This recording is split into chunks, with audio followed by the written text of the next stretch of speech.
Hello, my name is Cyrus Patel, and I'm here to talk to you about file carving, data recovery, and a proper way to physically store hard drives. So I'm going to walk through each of these step by step mostly. So the first thing I'm going to show you is a very powerful freeware that you can get, and it will recover data off of your computer.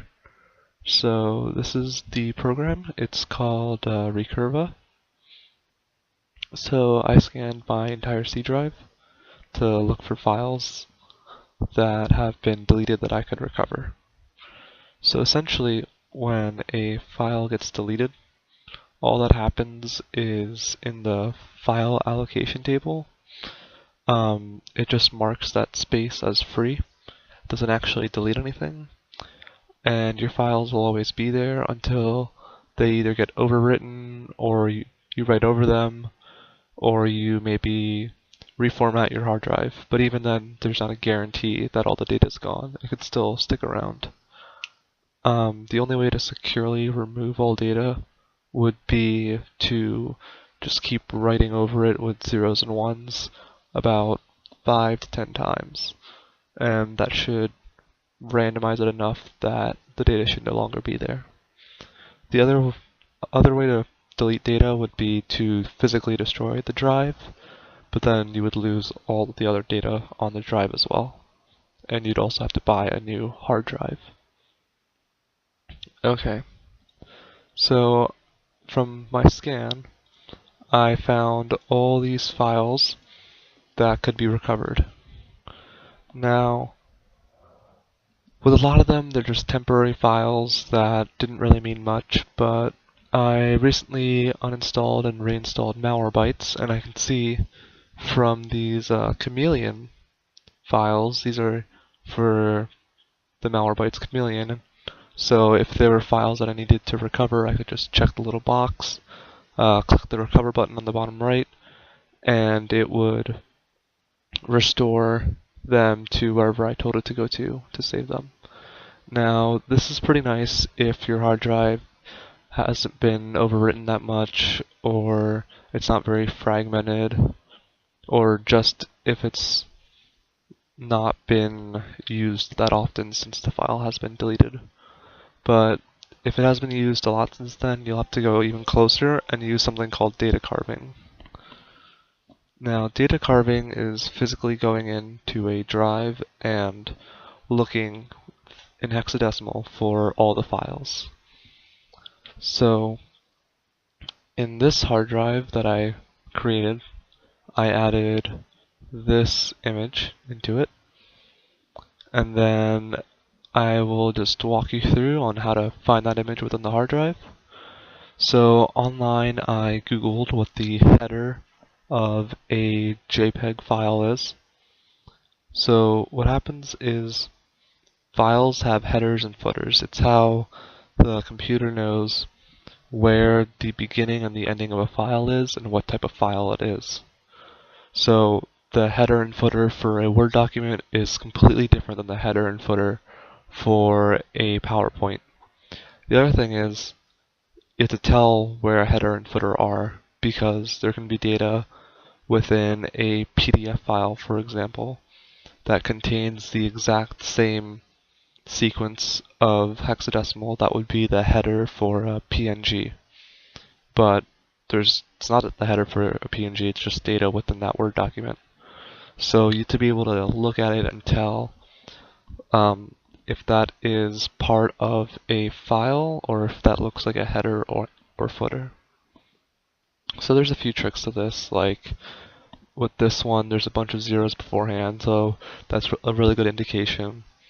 It also is the beginning of the line, so it's another really good indication.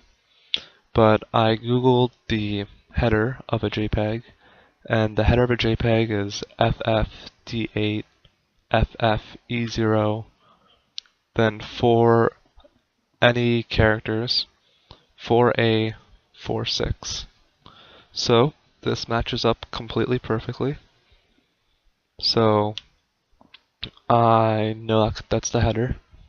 So then I looked for the footer, and then the footer is FFD9, and this looks like the footer since it's at the very end of the line and there's a bunch of zeros afterwards.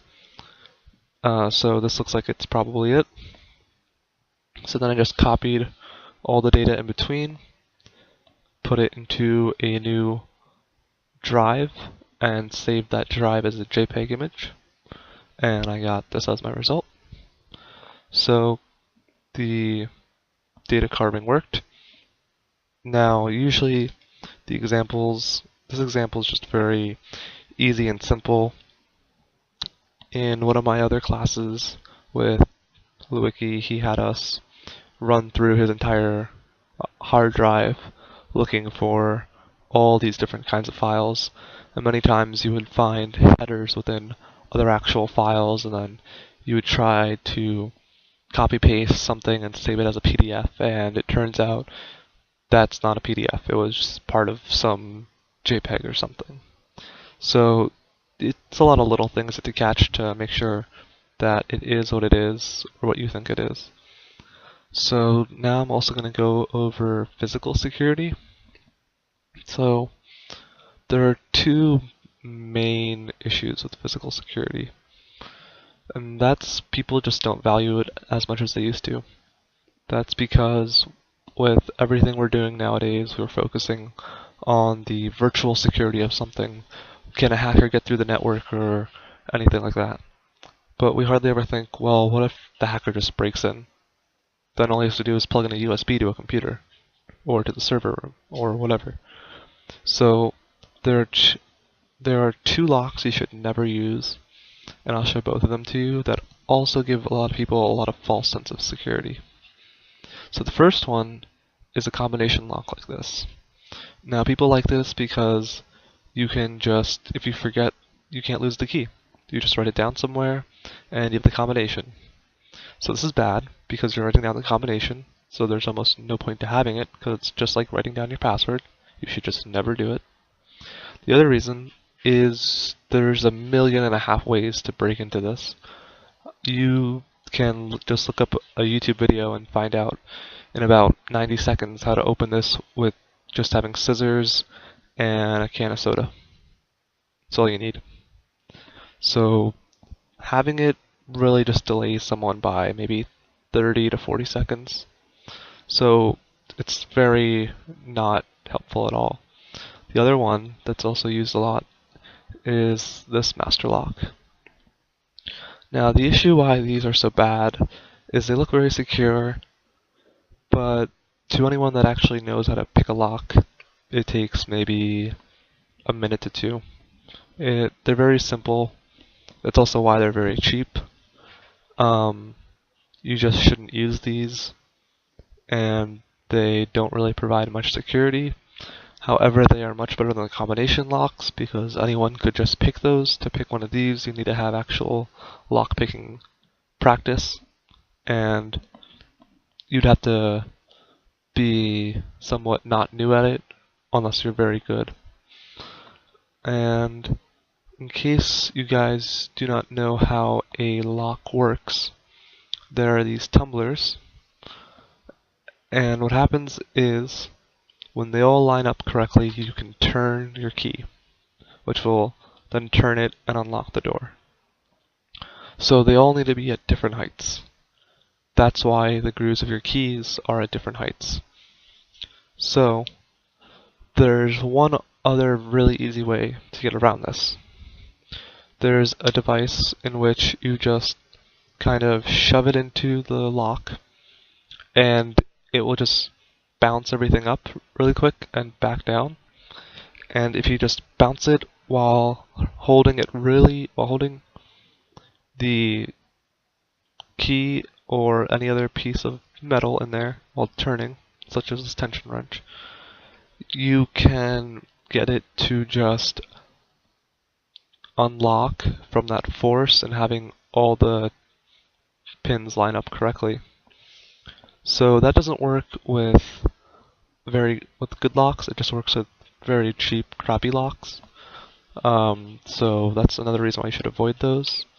just overall spend the money on good locks. Like, it's an extra $5 to $10, but the amount of security you can just increase is so much different. You can then make sure that your physical access is a lot more secure. It would almost make it not impossible, but a lot harder for anyone to successfully break in. I hope this has been helpful and educational, and that is all.